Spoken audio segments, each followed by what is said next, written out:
개인 투자자들의 주식 투자 수익의 양도소득세를 물리겠다는 내용의 금융세제 개편안에 대해 문재인 대통령이 재검토를 지시했습니다. 개인들의 투자 의욕을 꺾는 방식이 아니어야 한다며 양도세 도입에 대한 반발 여론을 잠재우기 위한 조치로 풀이됩니다. 첫 소식 조현석 기자입니다. 청와대 국민청원 게시판입니다. 개인 투자자에도 주식 양도소득세를 부과하기로 한 정부 정책에 반대한다는 글이 잇따르고 있습니다. 동학개미운동으로 주식시장이 모처럼 활기를 띠는데 찬물을 끼얹는 정책을 왜 강행하냐는 비판과 서민이 중산층으로 가는 사다리를 부동산에 이어 또 끊어버리는 정책이란 지적들입니다. 주식 투자자 사이에선 거래세와 양도세를 모두 물리면 이중과세란 논란도 끊이지 않고 있습니다. 정부는 지난달 발표한 금융세제 개편안에서 2023년부터 상장 주식으로 2천만 원 넘게 번 개인 투자자들에게 세금을 물리고 거래세는 2022, 2023년 두 단계에 걸쳐 0.1%포인트 낮추기로 했습니다. 하지만 조세 저항 조짐까지 보일 정도로 개인 투자자들의 불만이 커지자 문재인 대통령이 주식 양도소득세에 대한 보완책 마련을 지시했습니다. 주식시장을 위축시키거나 개인 투자자들의 의욕을 꺾어선 안 된다는 겁니다.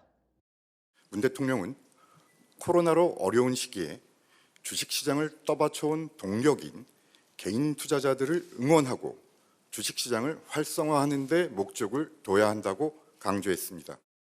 이에 따라 정부가 이달 말 발표하기로 한 세법 개정안의 최종안에 대한 수정이 불가피해졌습니다. 현재로선 2022년으로 예정된 금융투자소득 도입 시기를 연기하거나 과세 기준을 조정하는 방안이 될 수 있다는 관측이 나옵니다. 특히 국회나 여론의 지적을 수용해 이중과세 논란을 초래한 증권거래세를 손질할 가능성도 흘러나오고 있습니다. 정부는 당초 주식 양도차익에 대해 2천만 원까지인 기본공제를 적용해 비과세하기로 했는데 이 한도를 높이는 수정안도 검토될 것으로 보입니다. 한국경제TV 조현석입니다. 문 대통령의 이 같은 지시로 금융세제 개편안의 초점은 세제 선진화에서 주식시장 활성화로 옮겨가게 됐습니다. 금융투자업계의 반응 취재기자 연결해서 알아보겠습니다. 박혜린 기자.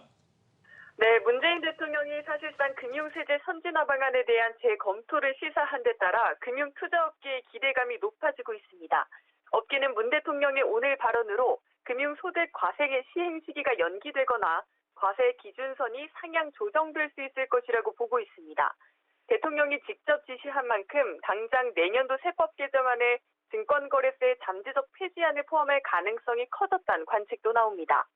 황세훈 자본시장연구원 연구위원은 당장은 거래세 폐지가 어렵더라도 장기적인 로드맵에 포함될 가능성이 있다고 분석했습니다. 금융투자협회 관계자는 거래세의 약 80%를 개인 투자자가 부담하는 상황에서 자본시장이 성장하기 위해선 거래세를 없애는 방향으로 갈 수밖에 없다고 말했습니다. 역차별 논란이 일고 있는 국내 펀드 기본공제에 대해서도 손질이 불가피할 것으로 보입니다. 정부가 앞서 발표한 안은 주식형 상장지수 펀드와 펀드에 양도소득의 기본공제를 두지 않겠다는 입장이지만 펀드의 경우에도 주식과 같이 소득 2천만 원까지는 공제하는 방안이 검토될 것으로 보입니다. 문재인 대통령의 금융세제 개편 방안이 세제 선진화에서 증시 활성화로 옮겨감에 따라 투자자들의 기대감은 오늘 증시에 곧바로 반영됐습니다.